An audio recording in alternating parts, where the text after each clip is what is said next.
Bienvenue, c'est l'heure de l'actualité sur RTI 1. Merci d'être des nôtres. À la une ce soir, le lancement de la campagne électorale pour les sénatoriales et les législatives partielles. Ce sera à partir de ce jeudi 25 août à minuit. 10 candidats pour les législatives et 2 pour les sénatoriales. La commission électorale indépendante CEI les invite au respect de la loi et à une campagne apaisée. Le 8 août dernier, les principales centrales syndicales du pays ont signé une trêve sociale pour la période 2022-2027 avec le gouvernement. Et aujourd'hui, le contenu de cet accord, qui coûte plus de 1000 milliards à l'État, a été restitué aux syndicats de base. Dans le Poro, le village de Nadjopi, département de Sinamatiali, a désormais de l'eau potable et de l'électricité. Les habitants de Nadjopi en sont heureux et voient déjà les opportunités en termes d'activités génératrices de revenus. Et puis en Algérie, le président français est arrivé aujourd'hui pour une visite de 3 jours. Emmanuel Macron aura entre autres un entretien avec son homologue, le président Abdelmadjid Tebboune. Bonsoir à tous, merci de nous rejoindre pour l'actualité sur RTI 1.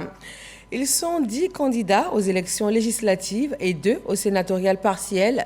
Dès ce soir, minuit, la campagne électorale sera ouverte pour une semaine. La commission électorale indépendante les invite à une campagne apaisée. Sidonie Davila. La campagne électorale pour les partielles des députés et des sénateurs s'ouvre ce jeudi à minuit. Avant l'entame de cette étape clé, les consignes de la CEI. Battre campagne, c'est observer strictement et principalement les dispositions du code électoral relatives notamment au respect de la période réglementaire et à toutes les interdictions qui y sont mentionnées. Il s'agit également de promouvoir les valeurs de courtoisie et de fair play. C'est enfin faire valoir auprès de nos concitoyens la qualité de son programme de gouvernance et être à la hauteur de ses ambitions pour notre pays. Pour ce faire, les dispositions législatives et réglementaires vous offrent un accès égal et équitable aux médias garantis par les organes de régulation du secteur de la communication audiovisuelle et de la presse.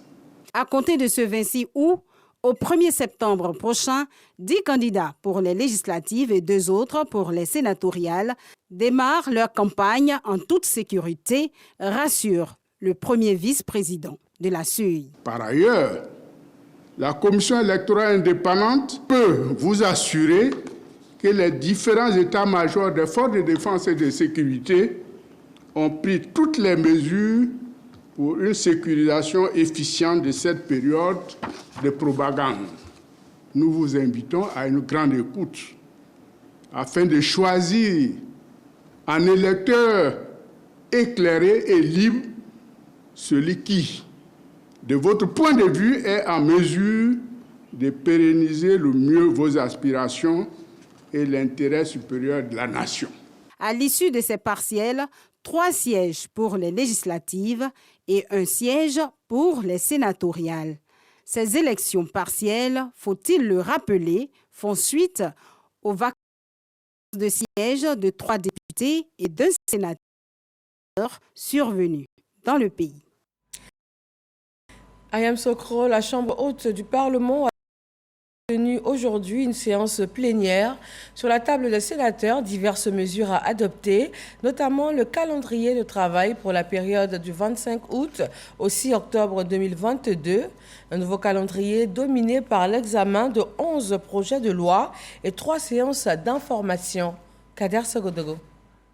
Sarah Sako Fatiga, vice-présidente du Sénat, pour présider la plénière d'adoption du calendrier de travail de la Chambre haute du Parlement pour la période du 25 août au 6 octobre 2022.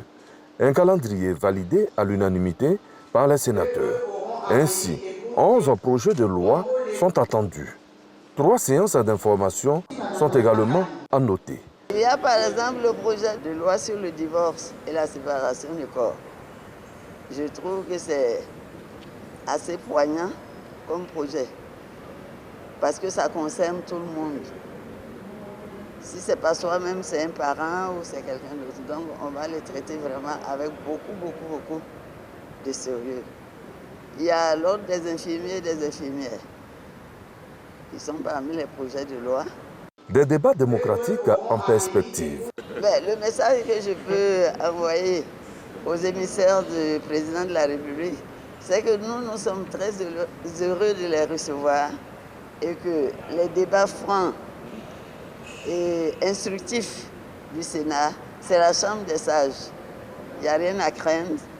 Nous allons débattre démocratiquement. Le premier projet de loi attendu est relatif à l'évaluation des politiques publiques. Les débats sont prévus pour le 8 septembre 2022. Nialé Kaba, ministre du Plan et du Développement, sera l'émissaire du président de la République. Sur place, à Yamoussoukro, le médiateur de la République a tenu sa 4e réunion du Conseil de médiation. Une rencontre qui a permis aux médiateurs délégués de l'ensemble du pays de faire un tour d'horizon de leur mission.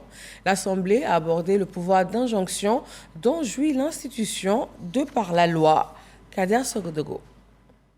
4e réunion du Conseil de médiation, la première de l'année 2022. Un tour d'horizon des questions essentielles est vite fait pour souligner les défis du moment. Le conseil de médiation est fait sur, 2 fois dans l'année, une fois donc par semestre. Et c'est l'occasion pour chaque médiateur délégué de faire ressortir les difficultés qu'il rencontre au cours de sa mission de conciliation, de sensibilisation, de règlement de conflits, pour qu'on puisse trouver des solutions idoines et permettre donc aux médiateurs délégués d'affiner leur mission. Désormais, la loi donne force à l'institution à travers le pouvoir d'injonction. Une nouvelle donne pour parfaire la mission. Avant, nous faisons des PV de conciliation, nous faisons des recommandations.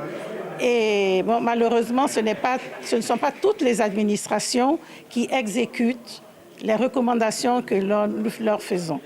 Maintenant, avec le pouvoir d'injonction, c'est un plus, c'est positif pour nous, ça assoit notre autorité. Et on espère que les administrations comprendront que c'est un plus pour le médiateur de la République, pour l'institution, le médiateur de la République, pour qu'ils puissent donc exécuter les recommandations que nous leur faisons. Cette 4e réunion du Conseil a vu les médiateurs délégués recevoir officiellement leur décret de nomination. Ils sont 14 au total, répartis à travers le pays. La centrale syndicale Humanisme fait partie des 8 organisations syndicales à avoir signé le 8 août dernier la nouvelle trêve sociale 2022-2027 avec le gouvernement et elle vient de restituer les nouveaux accords contenus dans cette trêve aux syndicats de base. Plus de 1000 milliards de francs CFA sont engagés par l'État de Côte d'Ivoire. Grâce Kando. Le secrétaire général de la centrale syndicale Humanisme face aux syndicats de base, des fonctionnaires et agents de l'État affiliés à cette organisation.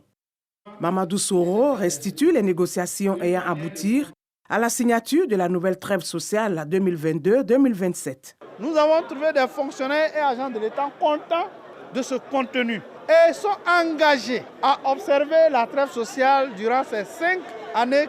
Ils vont être très assidus au travail. Ils vont faire de l'excellence leur credo. Ils vont faire montre des ailes au travail pour que la Côte d'Ivoire ait un service de qualité au niveau donc de la fonction publique qui va donc rassurer les investisseurs pour que le marché de l'emploi soit dense et que nous puissions bénéficier davantage de croissance. Ces syndicats ont été mis en mission pour vulgariser le contenu des différents accords. Les bénéficiaires se disent satisfaits des acquis. Tous les leviers de nos salaires ont été touchés et il nous a donné au-delà de nos expériences. Nous allons aller diffuser ce message, que l'ensemble de nos syndiqués s'approprient cette trêve et que le dialogue social soit le premier recours concernant toutes nos revendications qui pourront apparaître au cours de cette trêve-là. Les pompiers civils sont entièrement satisfaits de ces accords. C'est inédit, c'est extraordinaire. On va convoquer une assemblée générale pour informer tous les pompiers civils de ces acquis-là. Les pompiers civils seront la première corporation qui va signer la trêve sociale au niveau des sectoriels. Des retombées que doivent capitaliser les fonctionnaires et agents de l'État. C'est pourquoi Mamadou Soro les invite à souscrire à la complémentaire. La complémentaire, c'est 5% du salaire indiciaire de base. Cette complémentaire permettra, au moment où nous partirons à la retraite, de bénéficier de l'ancienne pension ordinaire, mais d'y ajouter une nouvelle pension qui fera en sorte que notre pension équivaudrait à notre salaire au moment où nous étions en activité.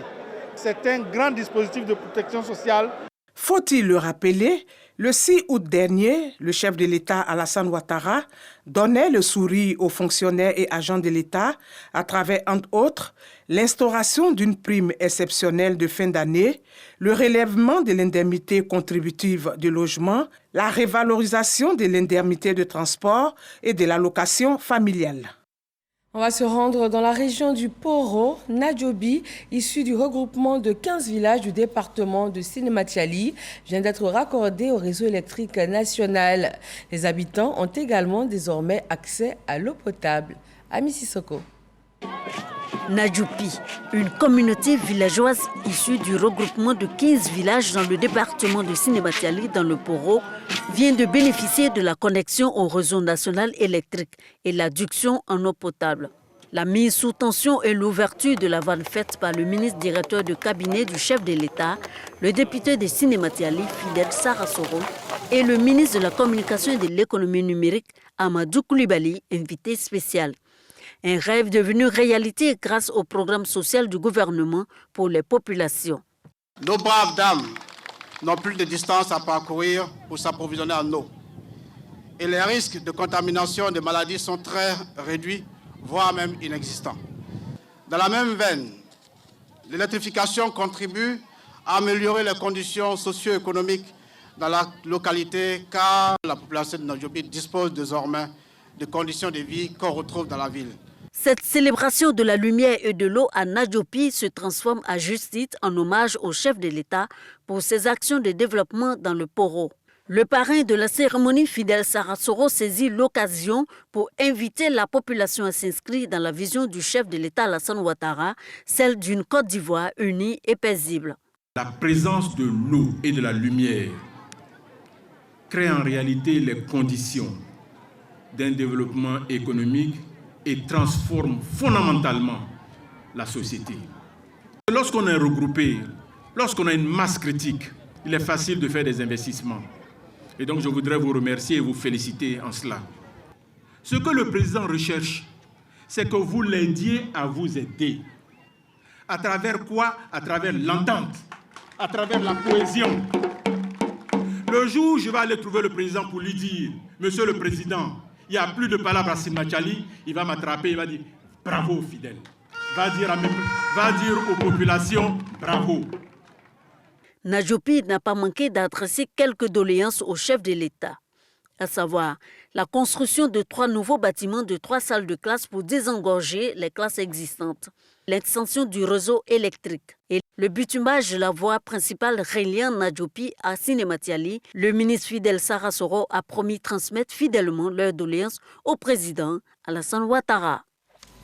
À Tchébissou, c'est le village de Amonzi qui inaugure sa toute nouvelle école. Le bâtiment de 6 classes a été construit par la mutuelle du village et c'est une infrastructure entièrement équipée. Elle vient ainsi améliorer les conditions d'apprentissage. Astou Touré. 6 salles de classe construites et entièrement équipées par la mutuelle d'Amonzi dans le département du Tchébissou. Cette action vise à améliorer les conditions d'apprentissage des élèves. On en avait besoin. Nos effectifs étaient pléthoriques et du coup, on a eu déjà, en appuyant nos parents qui ne trouvaient pas de place pour leurs enfants, avec les écoles qui étaient bondées, on s'est rassemblés autour de nos parents, des cadres de ce village pour bâtir le bâtiment que vous voyez. Une action de développement très appréciée par les encadreurs. Je suis très en joie de voir cette cérémonie organisée qui permet à l'école d'être véritablement bien vue dans cette école et de comprendre l'importance que les parents accordent à l'école dans ce village. Ces 6 classes viennent en renforcement des 3 salles de classe entièrement équipées et 3 logements de maîtres construits par la première dame Dominique Ouattara. Le déficit en classe scolaire en équipement est en train de se régler avec la réalisation de 3 salles de classe et cette cantine conçue par le souhait de notre maman, la mère de tous les Ivoiriens, la première dame, Mme Dominique Ouattara, qui fait beaucoup pour les Ivoiriens, en particulier les enfants et les femmes. Et donc je suis très heureux ce matin. Occasion pour le préfet du département du Tibissou d'exhorter les populations à faire bon usage des infrastructures reçues et d'inviter les populations à scolariser les enfants. Entrepreneuriat au féminin, le forum Wela milite en faveur du leadership de la femme. C'est une plateforme d'échange autour de l'égalité des genres sur le développement durable de nos communautés. Les initiateurs engagent plusieurs projets afin de réduire la vulnérabilité et la dépendance économique des femmes par l'autonomisation. Michel Digré. Faire de chaque femme un moteur de croissance pour sa communauté. Tel est le défi que veut relever le Forum international Wela, une initiative pour promouvoir le leadership féminin. Un point presse est organisé pour présenter ce projet qui va donner aux femmes les outils qui leur permettront de performer dans leurs différents domaines d'activité. Wela vise à donner aux femmes des outils en termes de management de leurs entreprises, en termes de confiance en soi, en termes de valeurs personnelles qui viennent soutenir la carrière professionnelle de la femme, la prise de responsabilité en entreprise. Aujourd'hui, avec Wela, nous voulons dire aux femmes que c'est possible d'aller chercher ces postes de direction. Soucieux de la problématique de l'égalité des genres, ce forum accorde également une place de choix aux hommes. Ici, les hommes reconnaissent aux côtés des femmes qu'il existe bien évidemment des inégalités en défaveur justement des femmes et les hommes s'engagent aux côtés des femmes à rétablir cette injustice. Une rencontre internationale en septembre prochain marquera le top départ des activités de Wela. Les organisations ou individus qui se seront démarqués par leur engagement pour la promotion du genre en Afrique seront distingués. Un mot de santé avec les chiffres du jour en matière de Covid-19 en Côte d'Ivoire.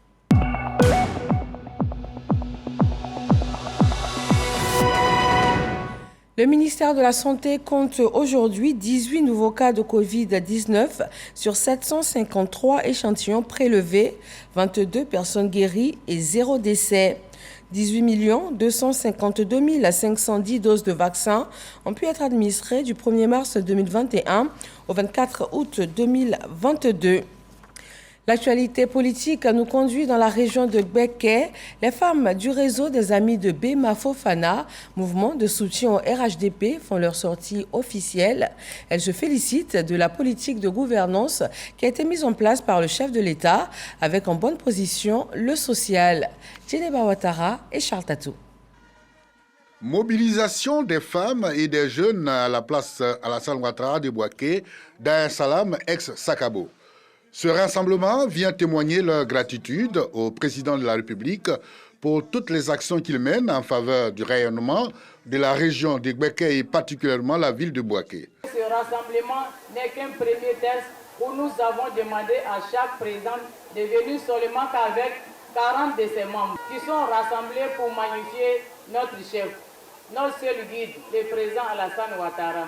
Les députés Bema Fofana et Assaouré Konajak, respectivement, président et parrain de la cérémonie, saluent les actions déjà réalisées et plaident pour plus d'appui au profit des populations. Cette rencontre de solidarité et d'hommage au président de la République, son Excellence Alassane Ouattara, s'inscrit dans la vision du président de faire du bien-être de la population un point d'honneur de sa politique tout court et de sa politique sociale en particulier. Savoir dire merci va faire qu'on va avoir encore. Et donc le réseau vient dire merci au président et en même temps tendre les mains. On attend encore plus d'emplois pour les jeunes de la ville et de la région de Gbeke. On attend encore plus que le fonds FAFSI, que la première dame nous a octroyé, qu'elle puisse encore l'augmenter. Solidaire des femmes, Bema Fofana a offert à 200 associations féminines plusieurs lots de matériel de cuisine. La rencontre était placée sous le haut patronage du ministre d'État, ministre de la Défense, Kene Birahima Ouattara, et du patronage du ministre-gouverneur du district de la vallée du Bandama, Jean-Claude Kwasi. Dans le domaine des médias, après la Fédération ivoirienne de football, c'est au tour de la fêtière du basketball ivoirien de signer un partenariat avec la RTI. C'est un partenariat qui va s'étendre sur les 2 prochaines années. Aude Alekbe nous en donne le contenu. À travers cette signature de partenariat, la radiodiffusion télévision ivoirienne et la Fédération ivoirienne de basketball viennent ainsi de formaliser une longue relation de collaboration qui démarre dès ce week-end avec la diffusion des matchs des éliminatoires du mondial de basketball sur les antennes du groupe RTI. On a scellé formellement ce partenariat qui est un signe de confiance entre les 2 parties, c'est-à-dire la Fédération ivoirienne de basketball qui essaie tant bien que mal d'apporter de l'événement de qualité à l'ensemble des Ivoiriens et la RTI qui réussira à démultiplier l'audience et à créer de l'intérêt pour toute la jeunesse et pour toute la Côte d'Ivoire. Grâce à ce partenariat, c'est le basketball et la RTI qui vont aller de l'avant. Heureux de ce partenariat gagnant-gagnant, le premier responsable de la RTI, Fosséni Dambélé, a affiché la volonté de la RTI à accompagner la fêtière du basketball ivoirien. Cette signature qui montre la volonté des 2 parties de faire en sorte que le basketball ivoirien puisse à nouveau connaître ses beaux jours. Et donc, je peux vous dire que nous sommes très heureux de ce partenariat et que nous allons ensemble faire en sorte que les choses se déroulent exactement comme nous l'avons prévu dans cette convention, avec le sérieux de cette équipe, les engagements que nous avons pris, nous allons de part et d'autre les respecter. Et tout cela pour le bonheur du sport ivoirien, pour le succès du basketball de notre pays. Je voudrais encore vous remercier pour la confiance faite à la RTI. Ce partenariat porte sur la diffusion des matchs du championnat national N1 et des grands rendez-vous de l'équipe nationale lors des 2 prochaines saisons sportives sur les antennes du groupe RTI. Également sur les antennes du groupe RTI, la grande finale de Wozo Vacances qui a tenu hier son public en haleine.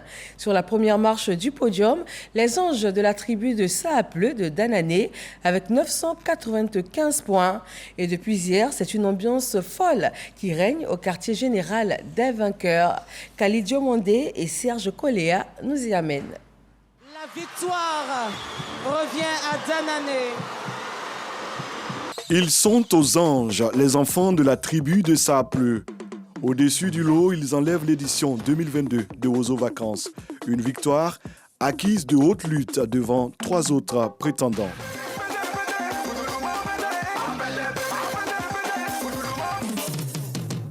Dans une salle à Noumambo du Palais de la Culture de Trècheville colorée, la finale de Wozo Vacances a tenu le public en haleine 3 heures durant. Wozo Vacances est très intéressant, trop intéressant. Moi, j'adore Wozo Vacances même. La créativité des enfants, la pluridisciplinarité, la danse, la chanson, la chorégraphie. Et je crois qu'en permettant à nos enfants d'exprimer leurs talents au niveau culturel, de connaître leur pays, eh bien, nous œuvrons au développement de notre culture.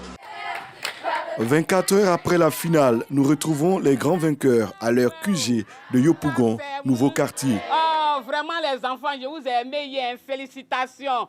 Vous étiez...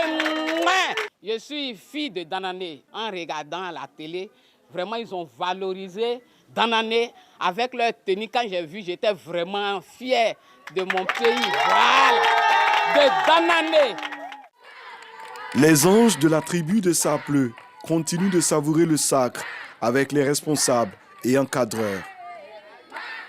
Toute la ville était dehors. On dirait que Danané venait de remporter la Coupe d'Afrique. C'est dans la continuité de ce que nous faisons depuis l'année dernière. Parce que l'année dernière déjà, nous avons accompagné la jeunesse de Danané qui a remporté Varetoscope 2021, jeunesse LDK, et qui a ramené une ambulance médicalisée à la ville. C'est l'ambulance qui est utilisée aujourd'hui par l'hôpital général de la ville. Et cette année encore, avec les tout petits, nous sommes encore champions du Côte d'Ivoire. Je pense que c'est quelque chose de rare. Danané est fier de ses champions qui se sont installés dans ce QG le 10 juillet après une phase de détection. Au commencement, la danse traditionnelle, c'était un peu difficile. Parce que moi, je suis genre coupé décalé, les danses hip-hop. Quand il y a pris le vent, maintenant, il y a dansé, les deux matins, ils m'ont filmé, l'inspiration est montée comme ça. 1 mois et demi de travail, des vacances saines, couronnées par une belle victoire. C'était trop chic, on a dansé, on a sauté. Quand on était premiers, nous qui battaient comme ça, on dit Danana, wow. De beaux souvenirs qui resteront gravés dans les mémoires de ces gamins. Aux âmes bien nées, la valeur n'attend point le nombre des années, dit-on. Le petit Dieudonné Kessé sait dialoguer avec le tam-tam. Il fait partie des percussionnistes du groupe venu de la région du Tonkui.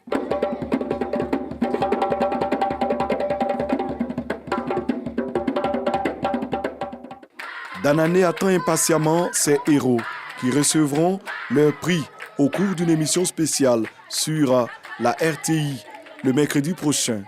Avant le retour triomphal, les anges de la tribu de Sapleux rendent hommage au parrain du groupe, Lansine Diabaté Khalifa.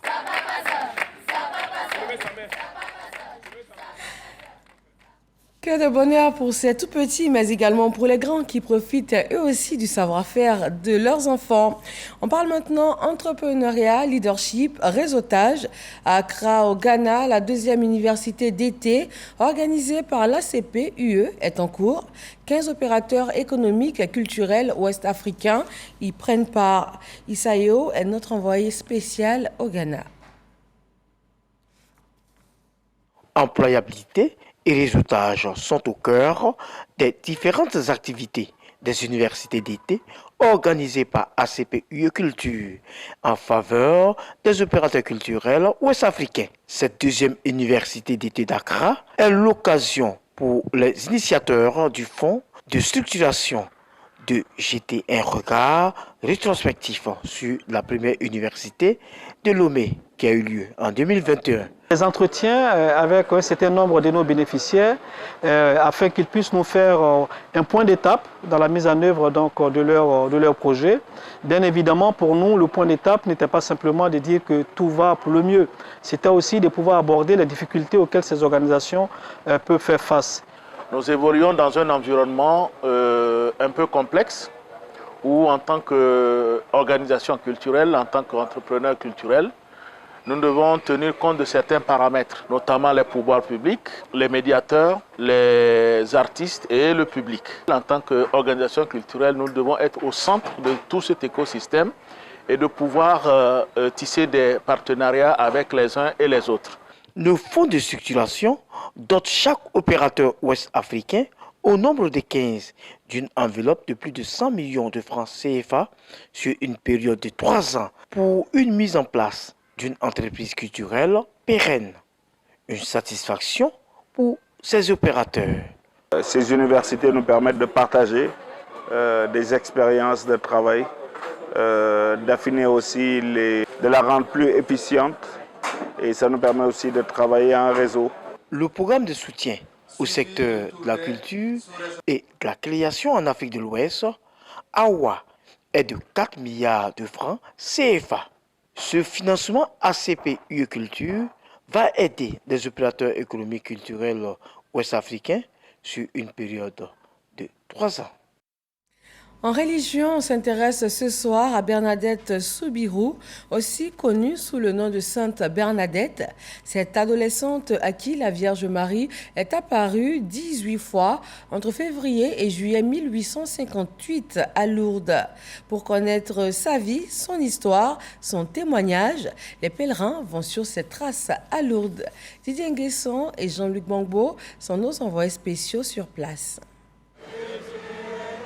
Une procession de près d'1 kilomètre le long du Gave, la rivière qui longe le boulevard du sanctuaire de Lourdes. Chants et prières rythment la marche et c'est de bonne loi pour les religieux. Chaque pèlerin va porter le siège, c'est nos fardeaux que nous voulons déposer au pied de la Vierge pour demander pardon pour tout ce que nous avons pu faire contre le Seigneur et surtout demander sa miséricorde. L'emblème national, le drapeau ouvre et referme le cortège de fidèles pour rappeler l'attachement à la Côte d'Ivoire pour qui des prières sont dites. En file indienne, les pèlerins passent à la grotte mariale, la Massabielle, en touchant le rocher, lieu de la première apparition de la Vierge, à Bernadette Soubirou, le 11 février 1858. Elle est surplombée par la basilique Notre-Dame de l'Immaculée Conception, construite selon la volonté de la sainte éponyme à sa 13e apparition. Il s'ensuit la portée des sièges à la chapelle des Lumières avec le nom de tous les pèlerins inscrits sur les bougies. Nous voulons lui demander son intercession pour tous ceux et celles qui se recommandent à nos prières malgré nos faiblesses. De Fatima au Portugal à Lourdes en France, les pèlerins auront parcouru plus de 1000 km sur les pas des saints de l'Église catholique. Au moment où je vais à la retraite, c'est significatif. Après 40 ans de service, je dois maintenant servir Dieu le reste de ma vie. Et il n'y a pas un âge pour répondre à l'appel de Dieu. Le temps est arrivé. Je retiens de ce pèlerinage que nous avons pris des résolutions, parce que quand on vient au pèlerinage, c'est pour prier et pour avoir des grâces. Et nous pensons que nous avons eu beaucoup de grâces. Et nous disons merci à Dieu. On se dit qu'avec la Vierge Marie, c'est l'humilité. Si nous voulons la suivre, il faut se dépouiller de tout titre. Le Seigneur a dit d'être pauvre. Et cette pauvreté, ça parle de la personne, l'humilité. Chaque flamme est le symbole de l'espérance en la Vierge Marie pour chacune des intentions qui lui sont portées.